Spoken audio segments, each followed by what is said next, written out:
This is Red Podcast, a Red Rules episode. We're talking about Kathy Griffin, Ted Nugent, Donald Trump, and lessons for your business. That's coming up. This is the Red Podcast. Here's your host, David Hooper. Red Podcast, the marketing podcast for experts. Special Red Rules episode. If you're not familiar with the Red Rules, these are my 10 commandments for how to make money with your specialized knowledge. To pick up your copy, go to redpodcast.com/rules. This episode is brought to you by createyourlist.com. What would your life be like with an additional 1,000 people added to your email list? Pretty damn good.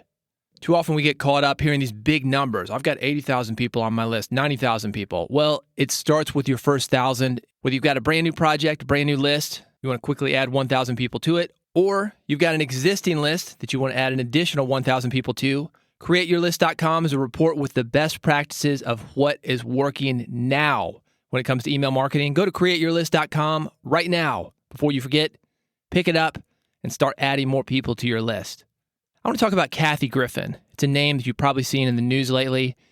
Kathy Griffin has been around for a long time. If you've ever seen the movie Pulp Fiction, you've seen Kathy Griffin. She's actually walking across the street and Bruce Willis's character almost hits her. That's how long she has been around. Kind of an irreverent comic. A lot of comics are irreverent, and that's what I want to discuss on this episode. Recently, she did a photo shoot. She took a head that looked a lot like Donald Trump, bloodied it up, and made it look like she had beheaded Donald Trump. Is it art? I don't know. Is it a political statement? Maybe. Is it distasteful? Probably. A lot of people on both sides of the aisle didn't think that it was appropriate. Thought it was too graphic, thought it was too topical, considering beheading is a real thing in the world. So she got a lot of flack about it. And almost immediately, she came out with a public apology. Here's what she said. Hey everybody, it's me, Kathy Griffin. I sincerely apologize. I am just now seeing the reaction of these images. I'm a comic. I crossed the line. I moved the line, then I cross it. I went way too far. The image is too disturbing. I understand how it offends people. It wasn't funny. I get it. I've made a lot of mistakes in my career. I will continue. I asked your forgiveness, taking down the image, going to ask the photographer to take down the image, and I begged for your forgiveness. I went too far. I made a mistake, and I was wrong. So she took a photo. She walked out on that edge. It didn't work. She apologized. That's fine.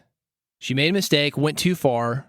That's fine. The way you know how far you can go is to go too far. That way you know not to go that far again. That's something that we all do in our careers, and especially comics. Comics are always pushing the boundaries on what they can get away with. So she didn't get away with it, and apparently feels that the Donald Trump administration and a lot of conservative news outlets are not letting her move on. So here's another clip that I'm going to play you. This is a clip of a press conference that she did with her attorney. You said you've been bullied by the Trump family. Have they reached out to you outside of social media? I don't think they have to. My impression is that they have mobilized their armies or their bots or whatever they do. Like I said, it's quite clear to me that they're trying to use me as a distraction, and I'm not going to be collateral damage for this fool. Kathy, I think he's a fool. So I'm going to say I think the president is a fool. Going around this way. So. I can say that. Do you have fear for your career after this storm dies down? Absolutely. I don't think I will have a career after this. I think he, I'm going to be honest, he broke me. He broke me. And then I was like, no, this isn't right. This is not right. And I apologized because that was the right thing to do and I meant it. And then I saw the tide turning and I saw what they were doing and I went, oh, okay, they're trying to spin this and they're making it about Barron, and obviously that was never my intent. I would never want to hurt anyone, much less a child, but I started to see what was really happening, and then it was a mob mentality pile-on. And so many people have expressed to me personally across the country at my shows, they're scared. So yeah, I don't know if I'm going to get arrested today. I don't know. What do you think about CNN firing you? What do you think about CNN firing you? It's hurtful to me. It's hurtful. Yeah. It's censorship. is what it is. I'll say it more bluntly. I just- She worked there for 10 years. Look, She was there's the a best bunch thing about of New Year's Eve. there's a bunch of old white guys trying to silence me, and I'm just here to say that's wrong. You don't have to like me, but you shouldn't silence a comic. A few thoughts on this. She released the picture from a position of power. She knew what she was doing. She knew it would cause controversy, and it did, maybe too much, maybe in the way that she didn't expect. So she apologized. In my opinion, this is also coming from a position of power. If you're going to walk out on that edge, and if it doesn't work for you, you've got to own it. And she did. But this clip, even for the people that agreed with her, even for the people like me who thought it wasn't that big of a deal, she apologized and she moved on from it. They're kind of starting to question, who is it that we're dealing with? Because she started out strong with the photo, the apology also from a strong place.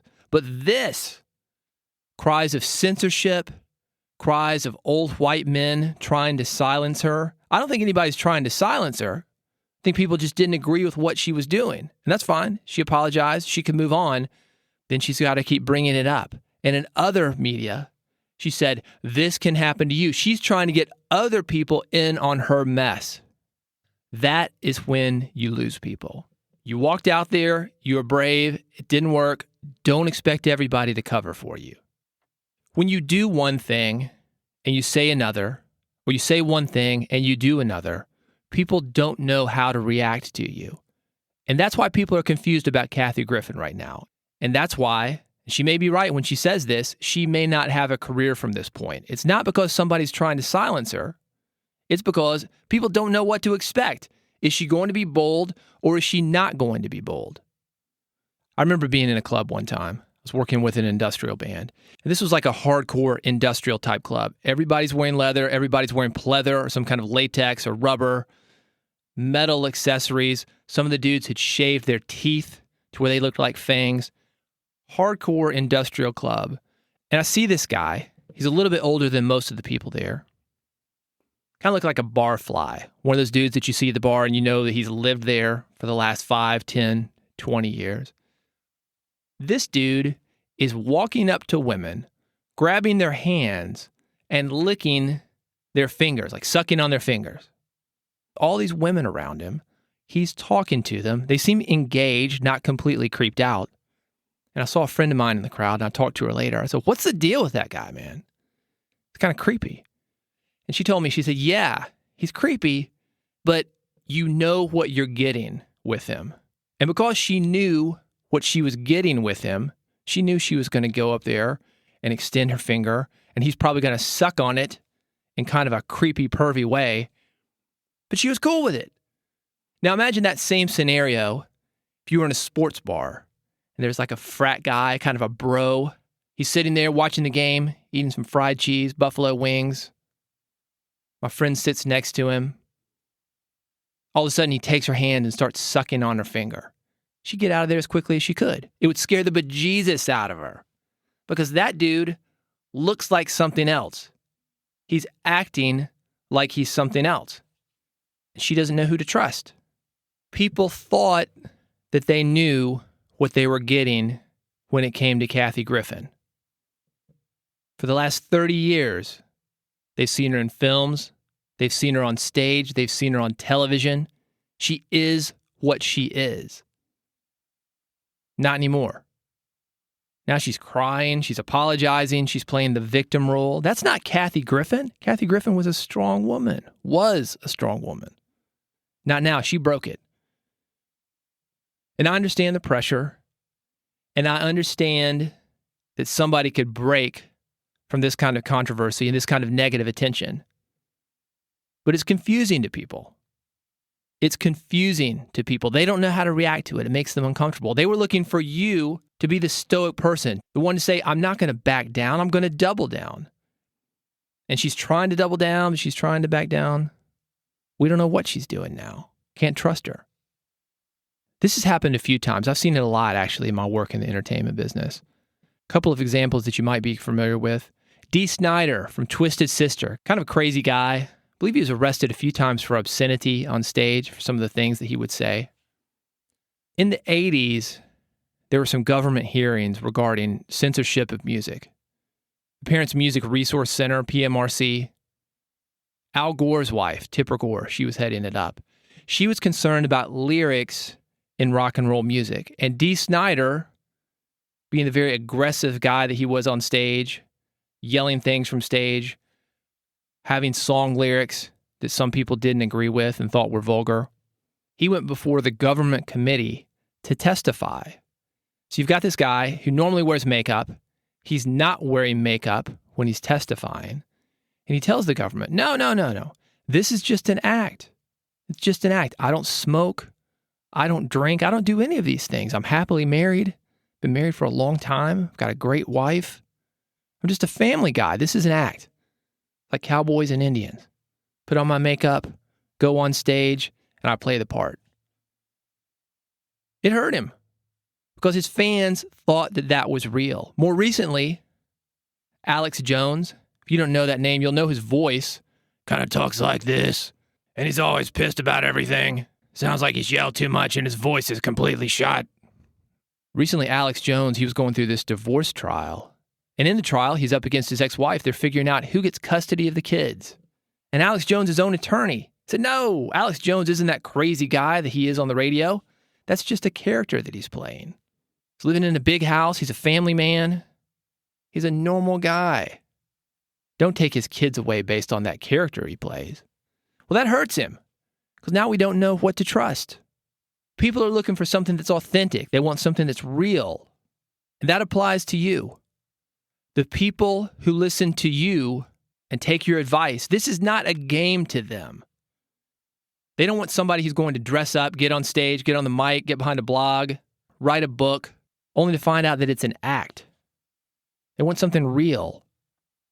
This Kathy Griffin situation, a lot of people brought up something similar that happened in 2012.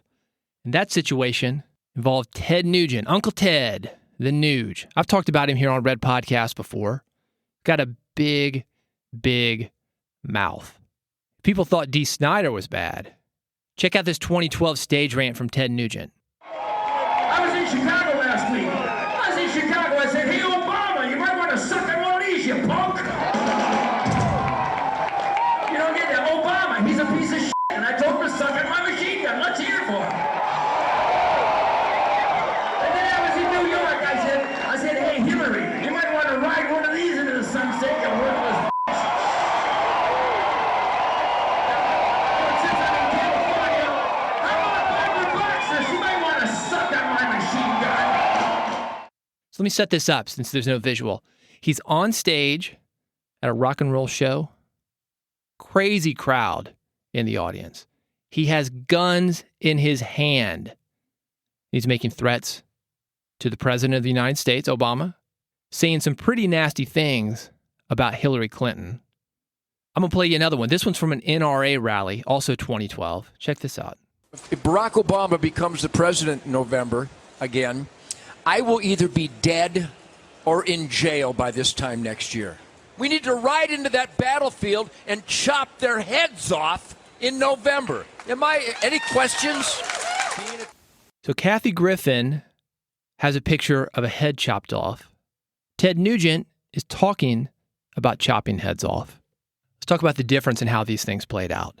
Ted Nugent, recently invited to the White House. He was a special guest of Donald Trump. Ted Nugent, his people loved him more because he didn't back down. Ted Nugent will always have a gig at an NRA rally. Ted Nugent will always have a crowd when he goes to conservative-leaning states. How does he get away with it?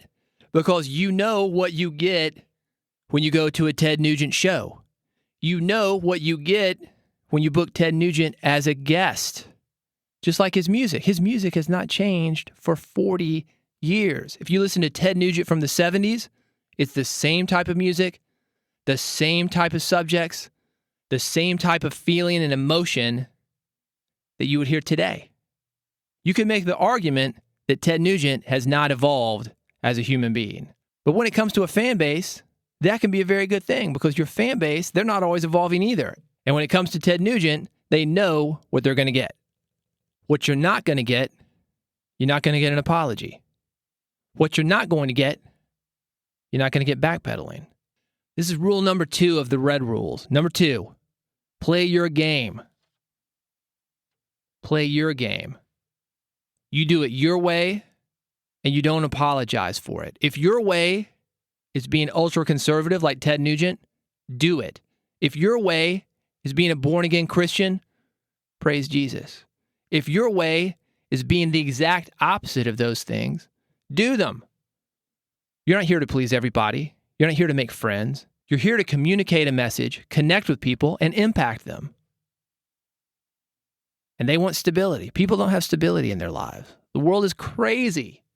One day it's this way, the next day it's that way.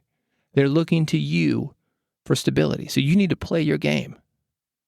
When the wind changes directions, don't change with it. Play your game. Now, that's not to say you can't evolve. You don't want to be like Ted Nugent. You should be evolving after 40 years. But play your game. And when you do evolve, don't apologize for that. Don't backpedal. Make the decision and go with it. That's another one of the rules. Make a decision and stick with it. If you want the full list, redpodcast.com/rules gets it to you. If you want to make sure you don't miss a single episode of Red Podcast, go to redpodcast.com, the top left. There are a few buttons there. You listen to podcasts via iPhones, there's a button for you. Android, there's a button for you. One click. That's all it takes for you to subscribe to Red Podcast and make sure you never miss an episode. On the next episode, you're not going to want to miss this one. It's about dog training and how you can use dog training techniques to train your customers to get them to have more loyalty to you, to get them to be more engaged by you, and also to get them to spend more money with you. Some simple strategies learned from a dog trainer that you can use for your business. That's coming next on Red Podcast. If you've got questions, you've got comments, reach out to me. At David Hooper on Twitter is the best way to do it. And if you like Red Podcast, tell a friend. Help me to build this entrepreneur community so we can reach, expand, and develop audiences. Thank you so much for listening. I'll see you on the next episode. You've been listening to Red Podcast. Never miss an episode. Subscribe now with your iPhone, Android, or via RSS at redpodcast.com. And he's got a big swinging when it comes to conservative radio.